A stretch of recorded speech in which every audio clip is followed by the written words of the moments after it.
Hello बच्चों, let's read this question. In blank embryos up to 8 blastomere are transferred into fallopian tube.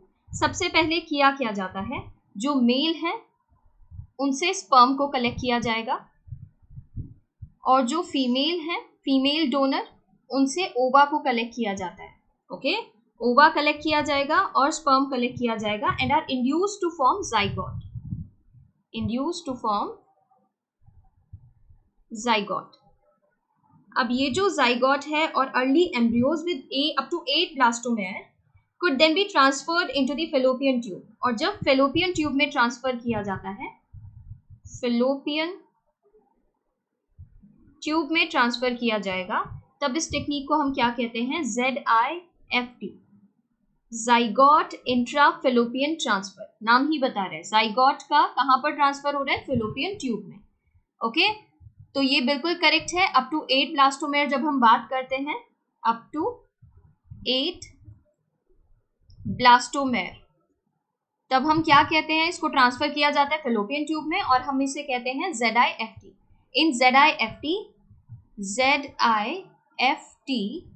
embryos up to 8 blastomere are transferred into fallopian tube. GIFT किसको कहेंगे? Gamete intrafallopian transfer, जहां पर gamete transfer किया जाता है. Transfer of an ovum. Okay, किसका transfer देखते हैं? ओवम का. From a donor into the fallopian tube of another female who cannot produce one but can provide suitable environment for fertilization and further development. तो यहाँ पर इस transfer को हम क्या कहते हैं? Gamete intrafallopian transfer.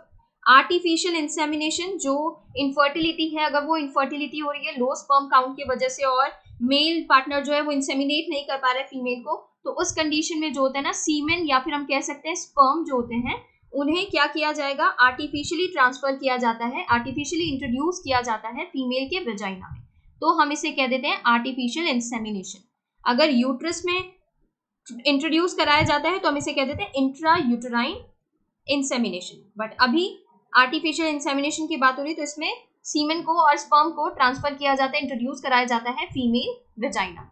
Okay, ICSI होता है इंट्रासाइटोप्लाज्मिक स्पर्म इंजेक्शन. नाम ही बता रहा है, जो साइटोप्लाज्म होता है ना ओवम का, उसमें डायरेक्टली इंजेक्ट किया जाता है स्पर्म. ठीक है, तो जिसमें स्पर्म को डायरेक्टली इंजेक्ट किया जा रहा है ओवम के साइटोप्लाज्म में, तो उस टेक्निक को हम कह देते हैं इंट्रासाइटोप्लाज्मिक स्पर्म इंजेक्शन. तो ये भी इनकरेक्ट है, ये भी इनकरेक्ट है, ये भी इनकरेक्ट है. करेक्ट ऑप्शन जो बन रहा है यहाँ पर वो है ऑप्शन 1, ZIFT. Thank you.